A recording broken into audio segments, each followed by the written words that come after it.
Inspiração, ato ou efeito de inspirar o outro a agir. Olá, olá, sejam muito bem-vindos a mais um episódio do Datumcast nessa série especial Inspiração Datum, onde os nossos convidados nos inspiram à ação.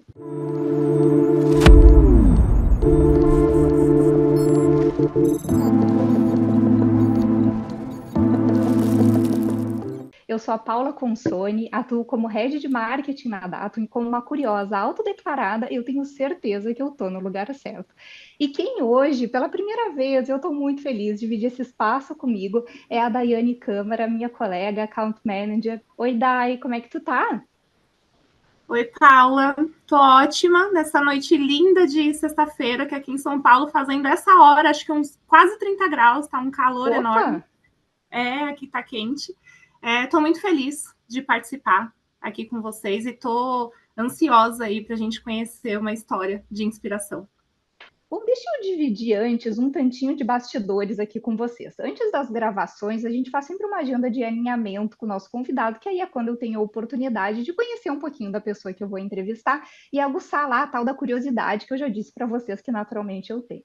A convidada de hoje, olha, se vocês não estiverem nos vendo no YouTube, eu recomendo fortemente que vocês passem lá para dar uma olhada nesse sorrisão, porque assim, ó, super inspirador e foi a primeira coisa que me encantou nela. Ó, já abriu o sorrisão, vocês não estão vendo, mas daqui a pouquinho aparece o sorriso aí para vocês. Ó, já entreguei até que é uma mulher e nessa conversa ela nos disse de uma forma assim super espontânea que ela estava muito feliz de estar entre outras mulheres falando sobre tecnologia. E no papo a gente percebeu que, de fato, ver mulheres no mercado de TI é uma das missões da vida dela. Por isso que ela fundou o Fame IT, uma comunidade que o intuito é divulgar todas as vertentes de TI para as mulheres que desejem ingressar na área e também criar um espaço para discussões sobre os desafios e os prazeres dessa carreira. E por falar em carreira, já são aí 22 anos de experiência nesse setor, sendo os últimos 7 anos dedicados à atuação com a bola da vez, inteligência artificial. Ela mesma diz que tá tipo açúcar no formigueiro quando ela chega lá no escritório da RD Saúde, todo mundo vai correndo atrás. Vanessa Almeida, gerente de IA, muito bem-vinda ao Inspiração. Nossa, com essa introdução já feliz demais, muito prazer. É muito gostoso falar de tecnologia com mulheres para um público que é curioso, né? Servir de inspiração para mim é maravilhoso. Na verdade, é mais do que maravilhoso, é um propósito. É um propósito para mim, é transformar a vida das pessoas com marcas, né? Marcas que lembrem coisas boas, que façam as pessoas refletirem no propósito de vida de cada uma delas. Um prazer estar aqui com vocês, meninas. Estou à disposição para falar. Não deixe eu falar Ah, muito, porque eu vou começar. oba! E a gente quer mesmo te ouvir, e nesse clima, vamos de brinde para a gente começar? Viva! Obrigada mesmo, Vanessa, pela conversa. Bora, Dai! Van, muito prazer ter você aqui com a gente. A gente está realmente muito feliz. O pouquinho que a gente conversou ali nos bastidores, a gente conseguiu entender que é uma carreira muito longa, né? Afinal, por mais que não pareça, né? Parece que é o tempo que você tem de idade, mas afinal são 22 anos ali na carreira de TI, que é bastante tempo. E a gente queria saber, né? A gente queria que você compartilhasse com a gente, nesses 22 anos, deve ter muita história, mas quais foram, assim, os seus maiores desafios quando você começou na carreira ali de TI, sendo uma mulher em TI e há 22 anos atrás? Conta um pouquinho pra gente. Ah, então, né? Meu pai queria que eu fosse advogada. O primeiro desafio foi em casa, porque eu lembro que quando eu fiz 15 anos, eu gostaria muito mesmo de ter um computador. E naquela época era muito caro. Meu pai falou assim: só se eu vender a casa para te dar um computador. Eu falei: ai, pai, então me dá um curso, né? Então, 1994, eu fiz meu primeiro curso de DOS. E aí eu me apaixonei. E aí eu queria estudar, eu queria fazer. Só que eu venho de uma família muito humilde, né? Meu pai é nordestino, da Bahia, minha mãe, meus avós, a minha irmã mais velha é baiana, todo mundo veio para São Paulo para construir uma história aqui. Então, a gente não tinha condições de pagar uma faculdade, um cursinho. Então, eu vivi sonhando. Então, eu trabalhei em escritório de advocacia. E meu sonho era trabalhar numa empresa grande que me desse a oportunidade de uma bolsa para estudar tecnologia. Então, em 2002, eu entrei numa indústria farmacêutica para trabalhar no CPD. Eram 3 mulheres dentro de uma sala Olha pequena. que interessante. Muito interessante. A Raquel Cristina era minha coordenadora, eu era auxiliar de escritório e eu comecei a cuidar dos computadores, né, da empresa. Tinham 25 na época. Em 2005, eu consegui uma bolsa integral para fazer engenharia da computação. Nossa, foi um dos dias mais emocionantes da minha vida, porque eu liguei para meu pai chorando e falei: pai, consegui, vou fazer faculdade de tecnologia, que é o meu sonho. E aí fiquei lá por 9 anos e eu lembro que o último boleto da faculdade foi pago em dezembro de 2010 e eu fui desligada da empresa, um movimento de terceirização do pessoal de tecnologia, em janeiro. Então, eles pagaram Certo. 100% da minha faculdade e eu saí de lá coordenadora de infraestrutura. Então, eu fiz toda a minha carreira em infraestrutura lá e saí formada também. Fiz todos os cursos de administração de redes da Microsoft na época. Então, eu era muito apaixonada por infraestrutura naquele momento, assim. Então, acompanhei toda a virada de tecnologia de hardware para nuvem, algumas coisas, virtualização de servidores, a gente foi os primeiros cases a fazer. E de lá eu trabalhei mais 4 anos com infraestrutura. E o primeiro desafio, óbvio, foi conseguir estudar por conta da situação financeira. E o segundo foi permanecer na área de tecnologia. Aí eu estava em infraestrutura, eu amava infraestrutura. E eu gostava dos projetos de infraestrutura, de transformação da infraestrutura para a nuvem. Aí eu me especializei também em ITIL, em colocar processos de atendimento de saque, ou de clientes, ou de incidentes, requisição, processos de mudança. Eu amava fazer. Aí eu fui para a Netshoes, onde eu fiquei 2 anos, transformando o atendimento de helpdesk lá. A Netshoes também Uhum. passou por um movimento, me substituíram e eu fui para o mercado e falei, e agora? Quero continuar na infraestrutura, mas eu não consegui. E a Justamente gente estava em qual ano ali, mais ou menos, nessa época? estava em 2014. Ah, então a nuvem já estava até consolidada, né? Já As estava. primeiras migrações começaram ali em 2006, então em 14 já tinha muito projeto de nuvem aí no ar. Muito, muito. E foi aí que começaram a reduzir o time de infraestrutura, né? Os times, principalmente. E aí eu ia para as entrevistas, mas você é uma mulher em infraestrutura, que coisa diferente. E não me contratavam, não me contratavam. Falei, gente, agora vou ter que transitar. E eu transitei para a governança, que é justamente os processos de ITIL, né? De atendimento e gerenciamento de serviços de tecnologia. E eu fui para uma consultoria, fiquei 2 anos implementando ITSMs. Implementei para umas 22 empresas ITSMs. Caraca. Quando eu decidi que eu queria converter a minha carreira, eu já era gerente nessa época. Falei, ai, gente, não quero ser gerente. Eu sei que é assustador falar isso, né? Porque muita gente sonha em ser gerente. Eu não queria. Falei, é muito político, eu gosto de entregar as coisas, não gosto de ficar negociando, eu gosto de entregar projeto. Mas eu aceitei um desafio de ir para Pernambucanas como analista de governança. Então, eu desci Uhum. alguns níveis e fui ser analista de governança. Quando eu cheguei, eu tinha em mente que governança era uma área muito estratégica. Uhum. Mas quando eu cheguei lá, eu vi que lá era operacional. Aí eu falei, não, não quero ficar com governança.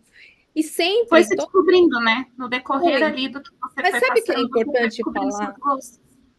Eu acho importante falar nesse ponto que você tocou, que você tem sempre que ficar de olho no mercado, sabe? Por exemplo, eu quero ir para a governança. Como que está o mercado de governança? Quanto estão pagando para a governança? Estão precisando de pessoas de governança? Eu sempre fazia essa pesquisa antes de decidir. Uhum. E quando eu estava lá, foi justamente quando o pessoal de governança começou a parar de contratar pessoal de governança, já estava tudo muito consolidado. Falei, não, vamos mexer, vou me mexer. E eu estava infeliz. Falei, eu não estou fazendo o que eu gosto de estudar tecnologia, eu gosto de estar em contato com pessoas de tecnologia. E eu escrevi um post no LinkedIn falando sobre a ITSM. E fui contratada por uma empresa pequena para fazer uma consultoria. Não, não ia receber, era mesmo uma consultoria para conversar sobre a ITSM, o que eu via de benefício. O rapaz queria até desenvolver a própria plataforma dele. Nessa conversa, eu levei uma amiga que é UX Writer. Na verdade, não, ela era analista de requisitos. A gente foi, conversamos com ele saiu encantado. Aí eu falei, Raquel, por que que só tinha gente de mulher ali? Você não acha que a gente devia fazer um canal, ficar falando de tecnologia entre as mulheres? O que que você acha? Ela falou, adorei, vamos fazer. E aí ela foi viajar, não sei, acho que foi para Colômbia. Eu fui lá no LinkedIn e fiz um postzinho assim, mulheres, vamos falar de tecnologia? Sobre assédio moral, sexual, desafios, maternidade. Vamos falar? Menina, fiquei 2 dias respondendo mensagem. Deu Bombou. 50, deu 50 mil acessos. Nossa, isso em 2017, sabe? Pra Aí eu ver falei, como fazia falta o espaço, né? Como fazia falta. vocês As meninas preencheram. queriam falar, elas estavam sedentas pelo lugar de fala. Eu fui pegando essas Sabe que meninas. uma Oi? das nossas curiosidades aqui era justamente saber, né, de onde que surgiu essa ideia, o que que te inspirou, o que que te motivou a ter essa iniciativa. Muito A legal. gente já volta aí, né? A gente já volta aí, segura. Aí eu fiz um vídeo com data science, com uma professora. E eu falei, eu quero estudar isso daí, eu quero ir para esse mercado. Eu quero ir para data science, para inteligência artificial, eu quero estudar isso. E fiz um vídeo. Dentro da empresa que eu estava na Pernambucanas, uma gerente falou: Van, eu tô vendo o seu canal. Você tá feliz? Eu falei: não, quero ir embora. Ela falou assim: não, vem trabalhar comigo, que eu tenho um lugar para você. E ela me convidou a trabalhar com ela com chatbot. Foi aí que eu fui para inteligência artificial. Então, em todos esses passos, foi muito uma questão de autoconhecimento, de saber o que eu quero, o que eu gosto de fazer. Embora eu passei por assédio moral, sexual, é, momentos de dúvida, né? Eu fiquei no mercado de trabalho algumas vezes, eu nunca desisti daquilo que eu amava fazer, que é trabalhar com tecnologia. Voltando aqui junto contigo, né, desses momentos da tua carreira onde tu foi percebendo o quanto o que tu passava aqui não era positivo, né, as coisas ruins que você passava enquanto mulher nessa carreira, mas assim, sempre com uma força muito grande que a gente percebe que tu traz dentro de ti, né, de transformação, né? E fala assim, não, quais são os caminhos que eu posso fazer para transformar, né? E aí que foi que surgiu, né, esse espaço do FEMIT que ele tem desde 2016?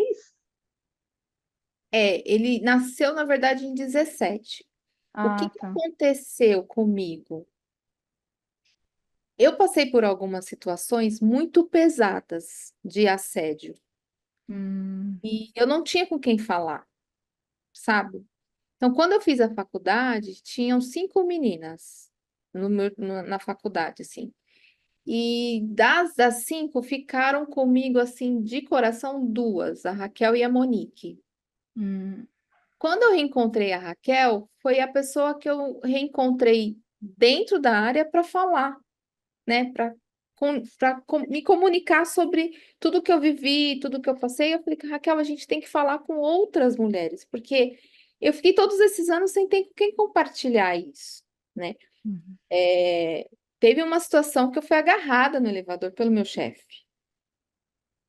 E eu fiquei muito mal, porque eu falava assim, se eu denunciar, eu vou ser demitida.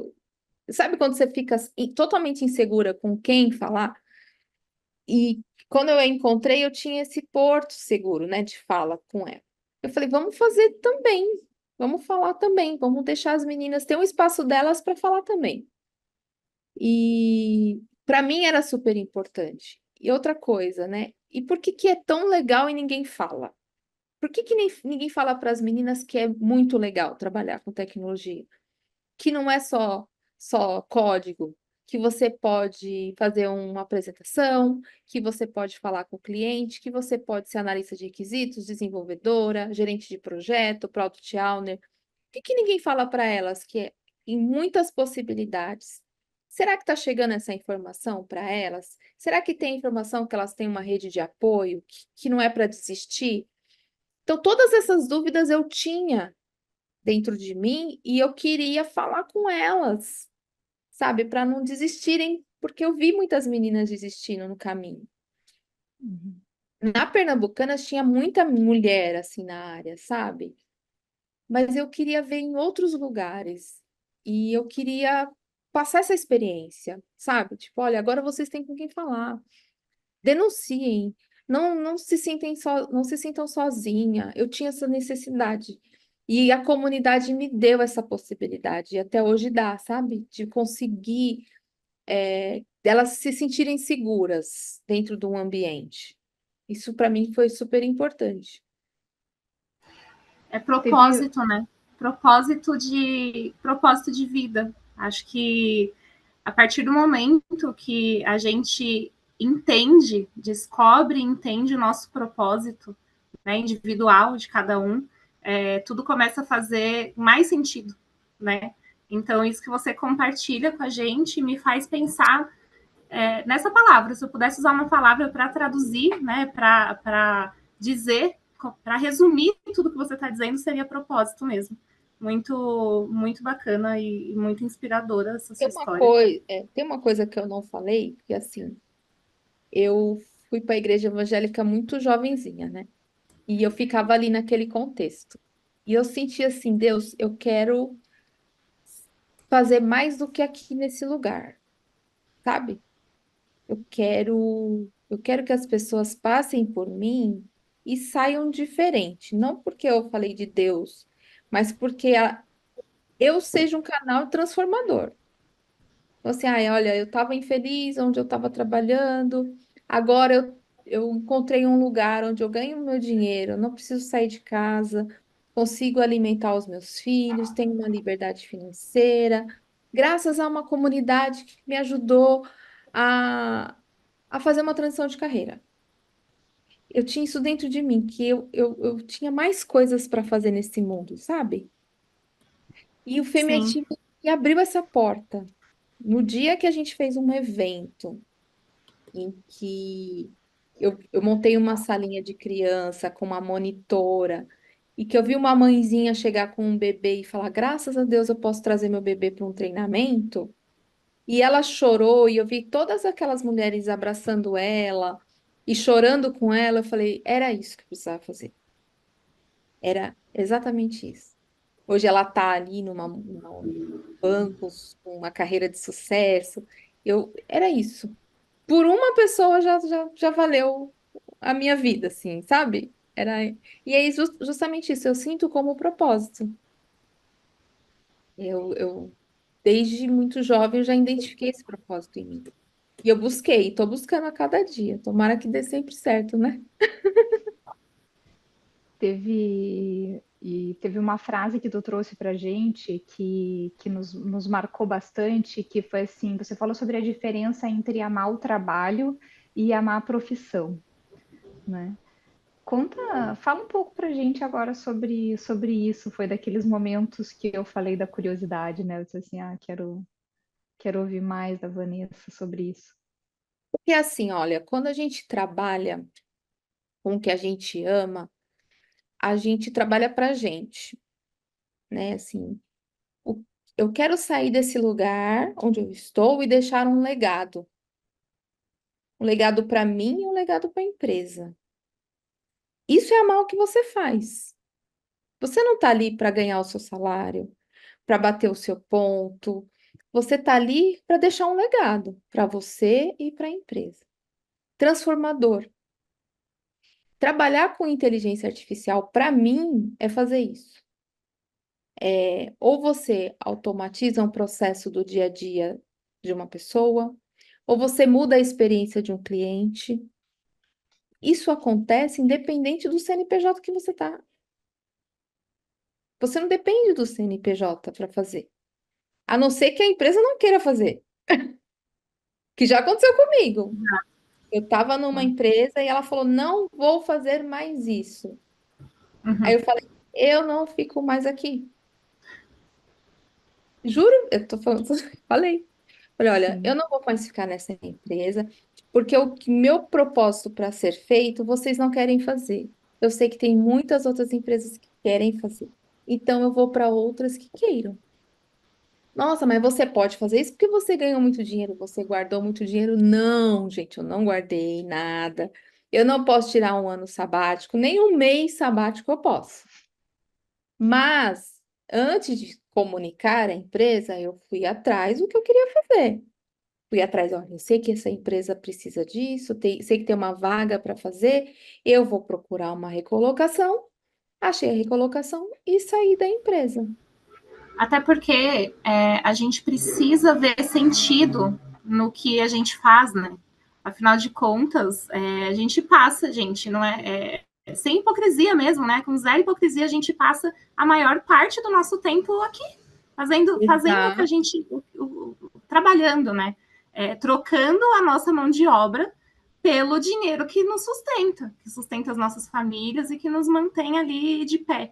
Então, se isso não é com algo que a gente goste de fazer, a vida fica muito triste, né? Então, E, eu acho que você tá certíssima, Van, no seu pensamento. Acho que muita gente gostaria também de pensar assim. Talvez, às vezes, falte um pouquinho de coragem, que é a palavra, até que a Paula falou, que a gente consegue ver em você essa palavra escrita, né? Coragem, a palavra escrita na testa, praticamente. É muito bacana. Eu compartilho desse seu sentimento de que precisa fazer sentido.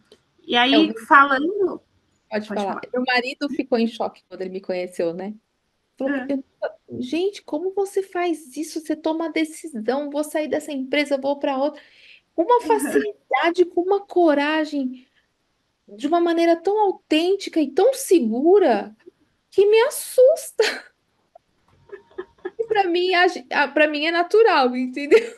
Porque sabe que a entrega, eu penso, né, que a gente pode receber pelo CNPJ, né? Mas a entrega tem que ser pelo CPF.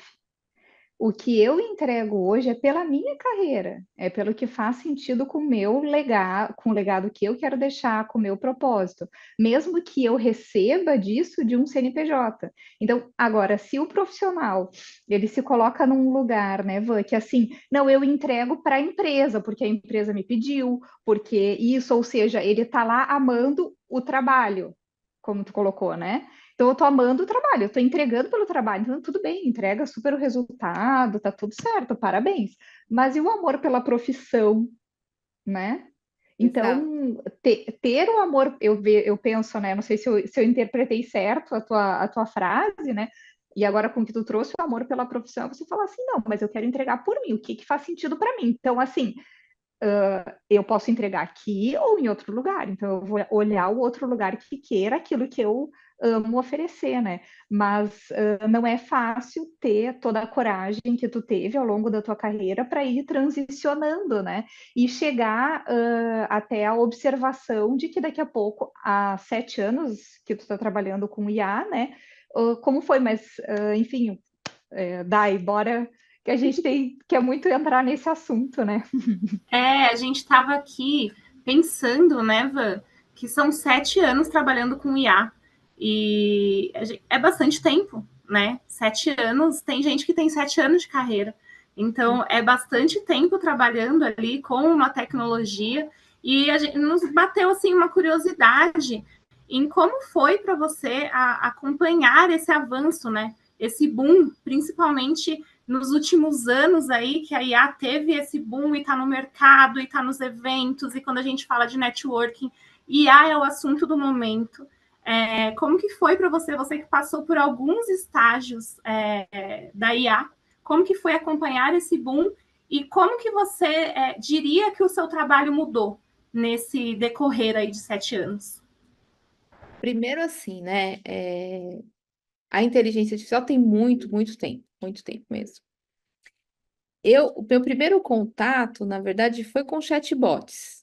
Então, eu tinha um CEO na época que amava chatbots corporativos e não corporativos. Mas para mim, a missão era: eu quero chatbot para os meus colaboradores. É uma empresa com, na época, 15 mil funcionários. Eu falei, bora, vamos aprender. E eu aprendi fazendo. Aprendi fazendo. Então, até a gente desenhava os fluxos muito de uma maneira bem, né, na mãozinha, assim. Um rapaz falou: você desenhava fluxo no papel de pão? Eu falei: mais ou menos assim. A gente desenhava os fluxos, via as coisas funcionarem, criava uns bots, a gente chamava bots sem inteligência, que era fluxos de decisão, árvore de decisão. Eu comecei a usar NLP para cadastro de perguntas e respostas. Então, era tipo assim: você cadastrava 20 perguntas para uma resposta, né? Então, a NLP, ela trabalhava assim. E eu fui fazendo o chatbot, e foi dando muito sucesso dentro da companhia. Então, ali na Pernambucana, a gente ganhou, acho que, 5 prêmios com a Meta, que a gente usava o Workplace como canal. E foi muito relevante na época para a empresa. Assim, a gente tinha um bot de metas que tinha 33 mil acessos por dia. É muita coisa, né? E aí eu amei fazer chatbot, né? E depois da Pernambucanas, eu fui contratada pela Multilaser para fazer chatbots para o WhatsApp. Então, eu migrei do corporativo para o cliente final, para o B2C. E continuei montando, né? Chatbot, árvore de decisão. Foi ali que eu comecei a mexer com Figma para fazer o UX, né? O writer dos chatbots, integrando ainda com NLP, né? Quando foi em 22, surgiu o ChatGPT. Naquela época, falei: meu Deus, vamos mudar o nosso jeito de responder às perguntas. Então é diferente, a gente tem muita pergunta, a gente tem muito material para responder e independe da pergunta. Isso que era muito legal. Então, não vou precisar mais cadastrar 20 perguntas, eu só vou precisar treinar o modelo para responder corretamente essas perguntas. No começo, eu imaginei que fosse só isso. É um bot realmente que é humanizado. No decorrer do tempo, eu falei: gente do céu, é O muito buraco melhor, é mais embaixo. é muito melhor do que isso. Exato. Quando eu saí da Multi, que eu cheguei na RD, que eu comecei a fazer realmente bench com outras consultorias, a gente teve que tomar uma decisão de contratar uma nova plataforma de chatbots. Eu falei: peraí, gente, calma. A nossa vida mudou, né? A vida do desenvolvedor de chatbot mudou. A vida do desenvolvedor de software vai mudar. A vida de todo mundo vai mudar com essa inteligência artificial generativa. ela trouxe muitas possibilidades para muitas automações. Então, não é só chat, é atividades do dia a dia, é Copilot. Na Multi, eu fiz um Copilot na mão, né? Desenhando o processo, desenvolvendo em hard code, coisas que hoje a inteligência generativa já automatiza para a gente. Então, para mim, embora fosse muito natural, re- como é que eu uso a palavra? Tipo, eu tive que parar, o que era muito difícil antes. Parar e refletir, racionalizar as possibilidades e criar um plano, né? Um Talvez plano, ressignificar, né, as ressignificar coisas. exatamente as coisas. Porque, assim, algumas empresas e alguns fornecedores, né, ali que trabalhavam comigo, começaram a trazer muitos casos de uso e eu comecei a adaptar os casos de uso para a nossa realidade, o que criou roadmaps muito extensos. A RD é uma empresa muito madura, então que tem muitas possibilidades com data, e o que permite que a gente crie estratégias maiores e mais eficientes para o uso da inteligência artificial. Então, não são todas as empresas que estão nesse nível de maturidade. Então, para a gente olhar para as possibilidades dentro dessa realidade que eu estou, é muito bom. Eu acho que, óbvio, a gente tem que se concentrar muito em política, em guarda-reios, mas olhando para o mercado, eu vou falar uma coisa que ninguém gosta de falar, mas eu falo. Olhando para o mercado, a gente tem que se preocupar com a força de trabalho, né? Existem muitas possibilidades de automação. Então, hoje, um profissional de tecnologia, ou qualquer profissional, vai precisar se mexer e repensar as suas funções, porque você também pode ser substituído por uma inteligência artificial, dependendo daquilo que você faz. Eu sei que as pessoas não gostam de falar isso, mas eu não Sabe que essa posso. sua fala, Van, essa Hum. sua fala até nos faz lembrar. A gente tem um colega aqui, que é o José Ferreira, ele é especialista, né, em inteligência artificial, trabalha desde 2010 com IA também. E ele fala bastante que a gente até decora, né? Ele fala: olha, você não será substituído pela inteligência artificial, mas sim por alguém que usa a inteligência artificial melhor Melhor que do que você. você. É. Então a gente conversa muito sobre isso aqui, justamente até para desmistificar, porque sim, né? Muitas oportunidades vão surgir, assim como outras vão ser extintas. E isso faz parte ali do movimento, mas essa fala do Zé a gente gosta de utilizar e vai muito de encontro com isso que você está falando para a gente agora. E aí, com isso, que a gente queria ouvir de você, né? Quais têm sido ali os principais desafios na sua área ali de inteligência artificial nesse momento? Pensando que foram 7 anos, e aí você acabou de trazer para a gente como que foi esse percurso, né? E falando agora da Vanessa ali trabalhando como gerente de IA, em 2024, agosto de 2024, quais são os seus maiores desafios hoje, Van, ali na sua operação? São encontrar pessoas capacitadas para trabalhar com inteligência artificial, para construção mesmo, né? Então, a gente tem várias tecnologias de mercado, tem muitas startups trabalhando com inteligência artificial.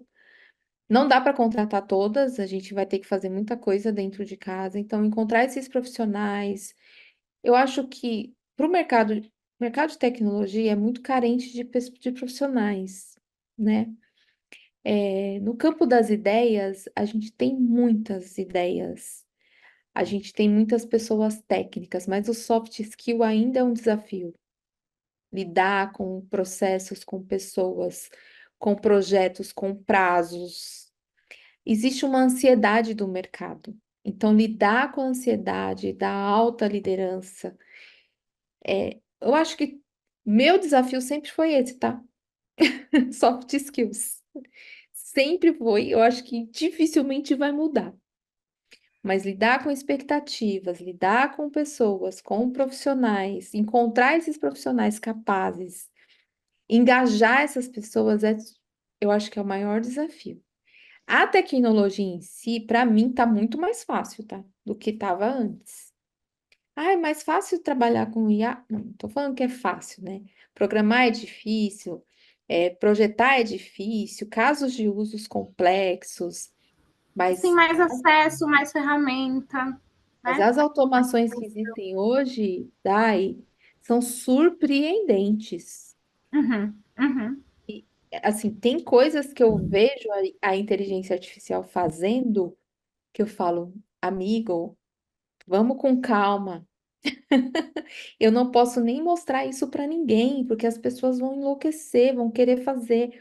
Vamos com calma, uma coisa de cada vez. Vamos segurar a expectativa, vamos mapear direitinho, vamos criar porque um roadmap que eu crio hoje, amanhã eu já tenho que mexer, porque alguma coisa nova já aconteceu.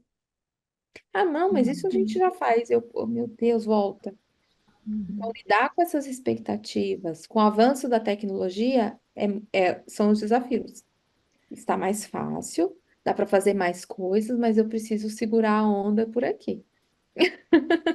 Sabe que, Vanessa, agora eu tô trazendo esses dois pontos, eu lembrei muito de uma palestra que eu assisti com a Amy Webb, né? Bom, futuróloga, acho que a gente pode chamar assim, né?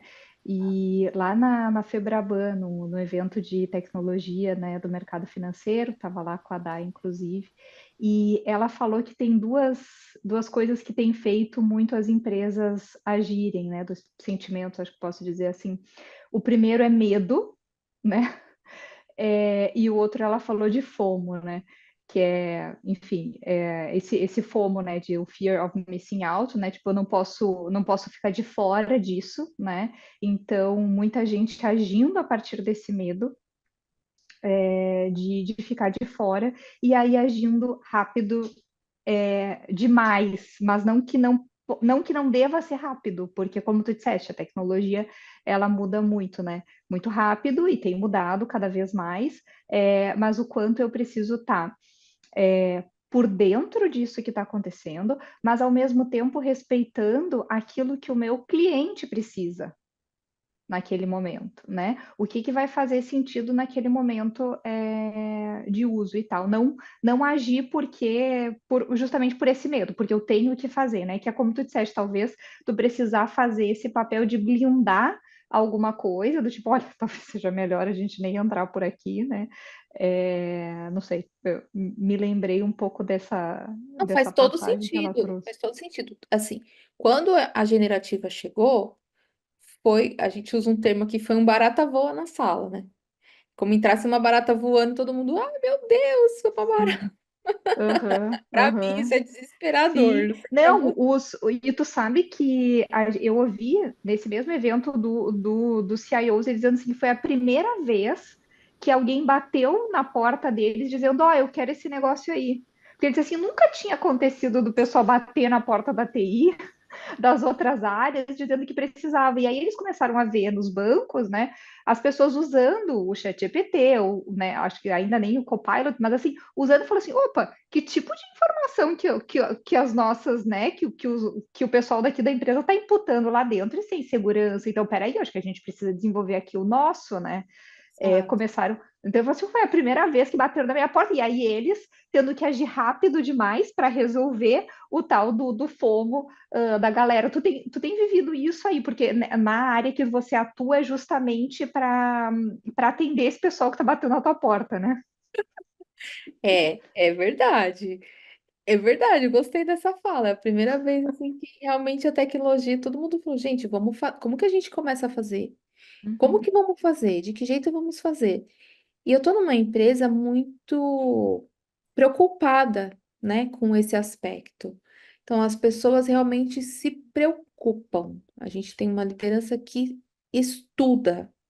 Eu já cheguei numa uhum. reunião com um VP e ele deu aula de GenAI para mim, né? E eu fiquei observando, eu falei, que privilégio. trabalhar numa empresa onde a liderança se preocupa, onde a liderança é engajada com a tecnologia. Isso é muito rico. E, ao mesmo tempo, eles escutam. Isso é muito bom. Então, ele fala assim, olha, posso fazer? Pode, desde que seja assim.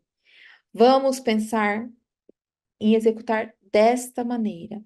Então, uma coisa que eu escutei na Fiesp, num evento do Marco Regulatório da Inteligência Artificial, uma pessoa falou assim: a IA é uma das poucas tecnologias que não há protagonismo. Por quê? Porque é todo mundo junto.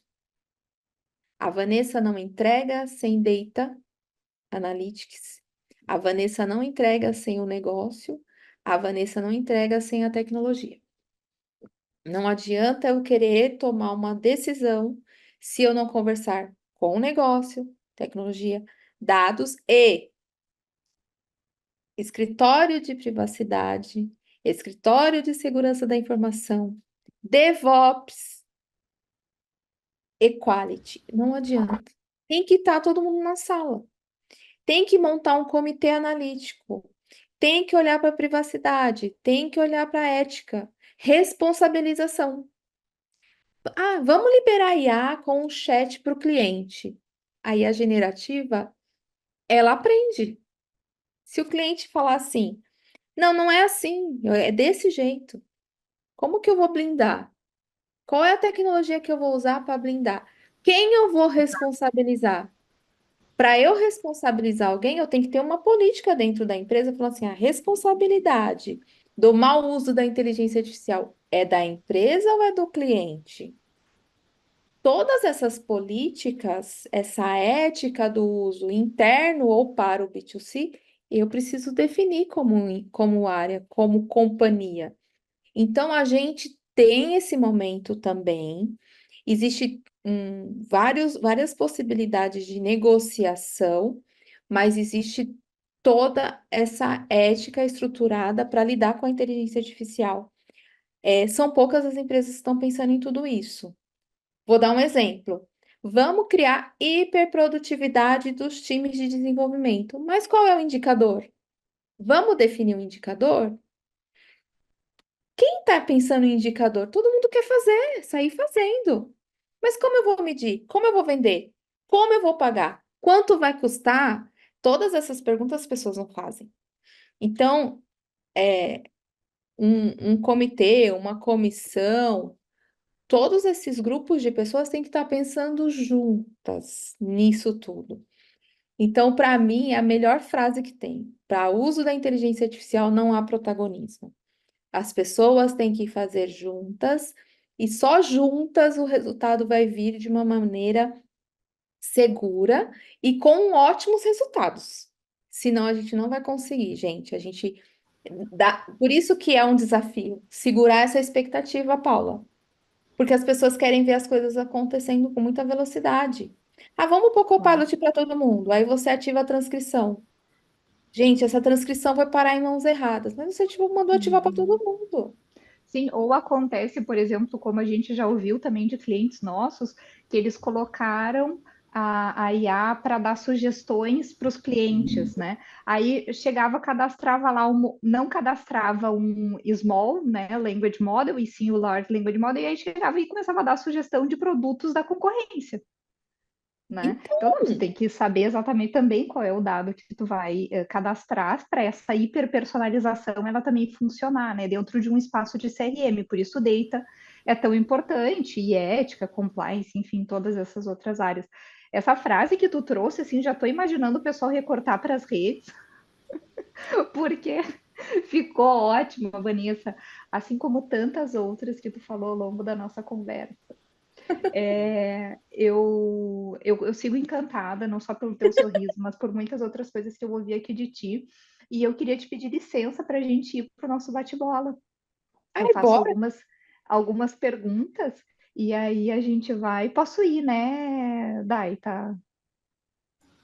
Pode, meu bem, brilhe. Ah, não. Não, eu dei Bom, desculpa, nem perguntei se ela queria te perguntar mais alguma coisa. não, eu só ia complementar Por ali, favor. só para finalizar mesmo o que a Vanessa falou sobre não ter protagonismo quando a gente se refere à inteligência artificial.